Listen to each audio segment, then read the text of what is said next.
In this video, I'm going to share with you some of my favourite 20th Century Fox films in my movie collection. Hey, it's me, AP, aka Mr. Movie Cheer, and welcome back to another video. So, favourite 20th Century Fox films in my movie collection. I'm going to be sharing 6 of the movies today. I'm going to be discussing them from the collection behind me. And I will say some of these movies were solely produced by 20th Century Fox. Some of them may have been co-produced. I think sometimes there's so many different production companies actually behind movies, and it's one of those where I'm going for the ones what say on the back 20th Century Fox. They've got the logo at the front of the movie. So these are the movies I'm going to discuss today. And you know what, 20th Century Fox have had some cracking movies over the years. So this was one where I was looking through the collection and I was thinking, wow. Honestly, I don't know which ones to choose, and I think this will be one where there'll be a round 2 at some point because there's so much choice out there for 20th Century Fox. Obviously, now it is owned by Disney, but there was plenty of years when it wasn't owned by Disney and we had just releases under that name. But anyway, let's deep dive into this topic. So the first movie I'm going to discuss today is Arnold Schwarzenegger in Commando, a 20th Century Fox release. This movie is phenomenal. For me, it's childhood memories of watching a lot of Arnold, a lot of Stallone, big time into like 80s and 90s action movies, and these two guys were big time in the especially in the 90s. Arnold. Wow, I love this movie. I think, for me, the basic premise of the story is he's an ex-commando, like high-ranking sort of general, Arnold's character. His daughter gets kidnapped by a bunch of criminals, and it's just a case of him trying to find his daughter and rescue his daughter. And it is just a great film. One of my favourite scenes, and I think this goes back to when I was a kid watching it, is when he goes into the gun shop and he breaks in and he's just grabbing trolley loads of weapons, and then he just fills up a car. I think he's like a car he fills up with all these weapons, and he's throwing everything. I used to think, is there actual shops like that where there's like just guns, where it's like a secret door and there's like guns in it and everywhere? And I just thought, there's no way there's shops like that in the UK. Obviously, maybe in America, this is an American movie, but there's definitely not shops like that in the UK. I'm pretty sure there isn't anyway. But yes, Commando is a superb 20th Century Fox release, and a superb choice, I think, to start this video. Next up is Taken, starring Liam Neeson. Now, this movie is, what can I say? This reignited Liam Neeson's career. It really just, shot him back into the limelight as such a great actor. He's a great actor, but he had years, it felt like a few years, maybe he wasn't doing all that much, and he wasn't really like the headline actor. Maybe he was in like Batman Begins, and stuff like that, but he wasn't really the main guy in it. But this is, it showcases him as the headline lead actor. And no matter how you feel about the sequels, I'll be honest, I think the sequels are pretty, they're pretty bad. They're not amazing. I think the premise just kind of died after the first one. I think they overdone that premise.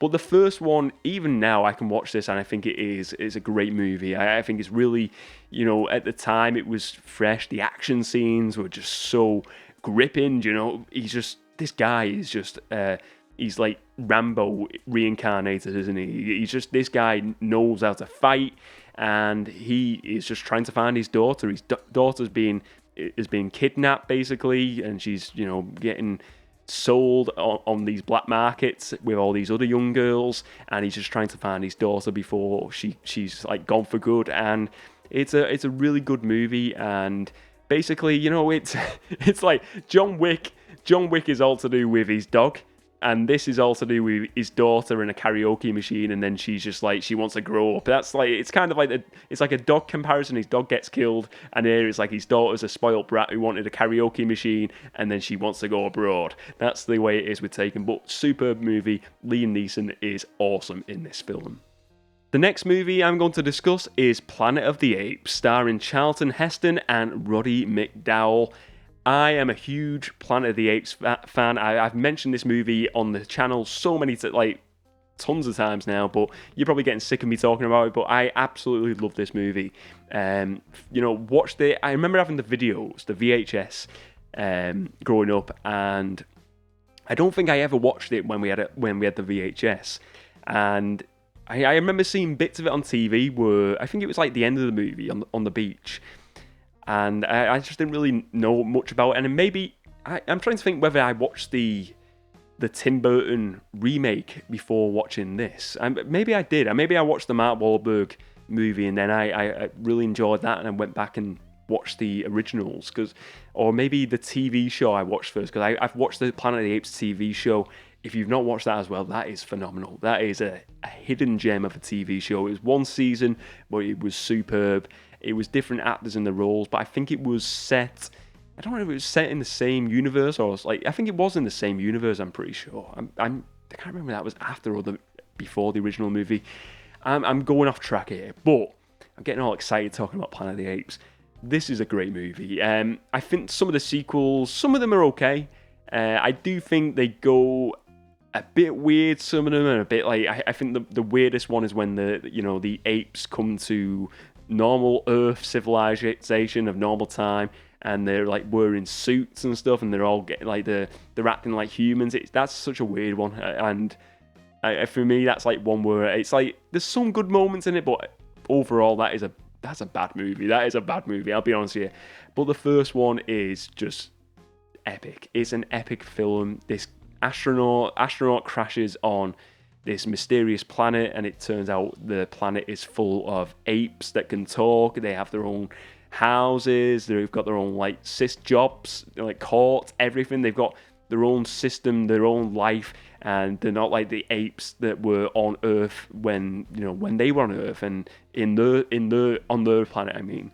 And it's just such a bizarre movie, and it's an enjoyable movie. I even though this movie is 1968 now, still timeless. Absolutely a timeless classic for me, and a great 20th Century Fox release.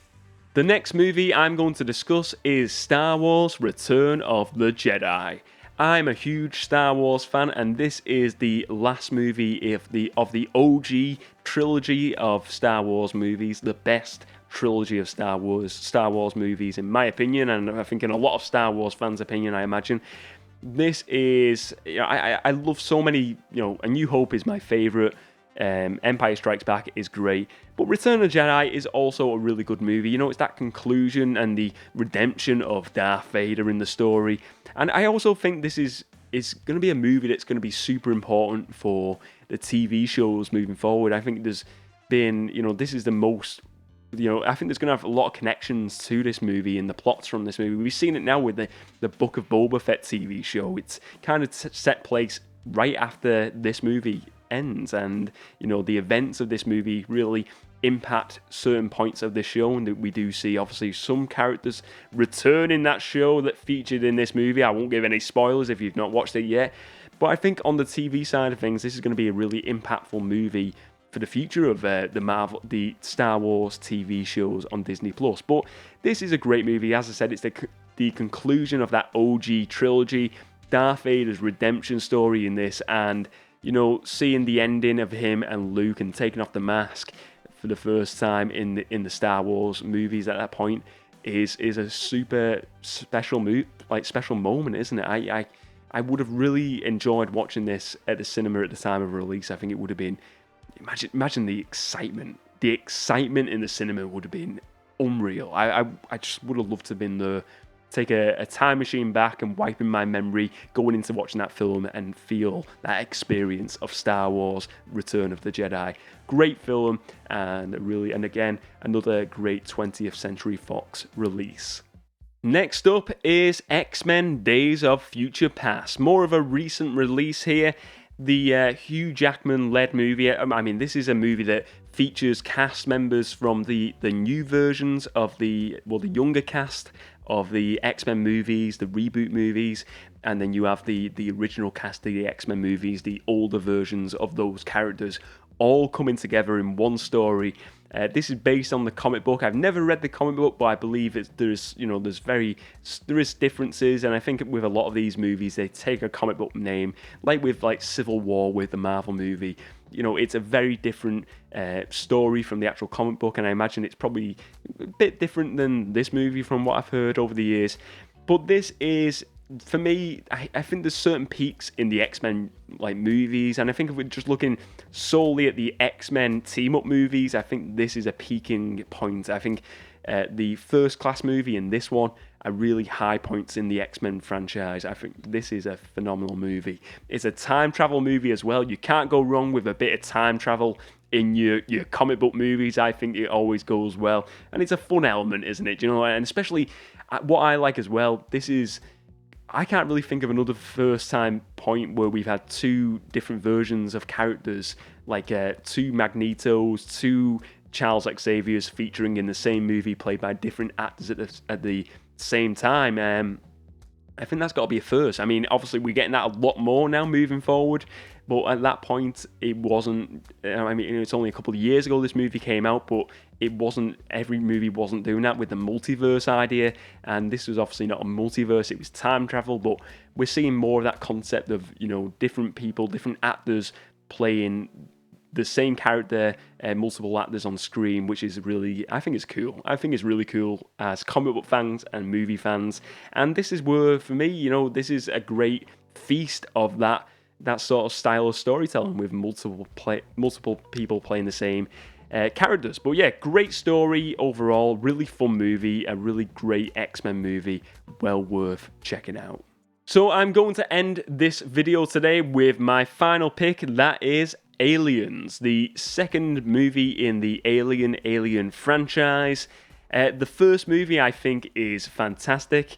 Sigourney Weaver returns in this movie, and I will say this is, if you've not watched the Aliens franchise, the first one is a very slow movie. The alien, there's one alien, it's just hunting down this crew. And in Aliens, obviously there's more than one alien, and it's more of an action movie, whereas the first one, it's kind of like this story of they're on this ship and it's a survival movie, whereas this is just an all-out action feast. I think it's a fantastic film. Never really watched these for a long time. These were ones I've watched maybe over the past 2 or 3 years for the first time. I watched all of them back to back, all the Alien movies, and I really enjoyed them. It was something I would never have watched as a kid because I'd seen clips and stuff, and it really scared me. It really did. And it did scare me. There was a few moments where I'm jumping in both of these first two movies. I think this is a point where I do think they're not as good as the sequels go on. I think this is a high point in the franchise, Aliens. It's got Michael Biehn as well. Michael Biehn, Kyle Reese in the Terminator franchise. He is in this movie as well. I think he's awesome. Put Michael Biehn in The Rock, in Tombstone, he is fantastic, and add in, got Sigourney Weaver returning as well. She is superb. Great movie, Aliens, and I think it's a great final pick as a 20th Century Fox release in my movie collection. So I just want to give you my final thoughts on this topic today. I think these two movies for sure are my favourites. Talking about favourite 20th Century Fox movie releases in my collection. Planet of the Apes, the original Planet of the Apes movie, just a movie I will always go back to and enjoy every time. I could watch this 20 times over in a day. It'd never get old to me. I just enjoy it that much. And Return of the Jedi, as a Star Wars fan, I love this movie. I love the OG trilogy. I really enjoy what Disney are doing with 20th Century Fox property now with Star Wars and doing the TV side of things. I think a lot of inspiration is going to be taken from this movie in the future. We're seeing it now already with the Book of Boba Fett, with the Mandalorian, and I think we're going to see a lot more coming from this inspiration of this movie. Great movie. But these two are both really favourites of mine of the 20th Century Fox movie releases. If you enjoyed this video today, please do give it a like and check out the rest of my movie related content as well, and let me know your thoughts on this topic today. What did you think of my choices of 20th Century Fox releases from my movie collection, some of my favourites there? What are some of your favourites as well, and what are the 20th Century Fox releases, movies in your collection that you really enjoy? Let me know all your thoughts on this topic. Thank you very much for watching this video, ladies and gents. Remember to spread a bit of movie cheer, and as always, I will see you next time.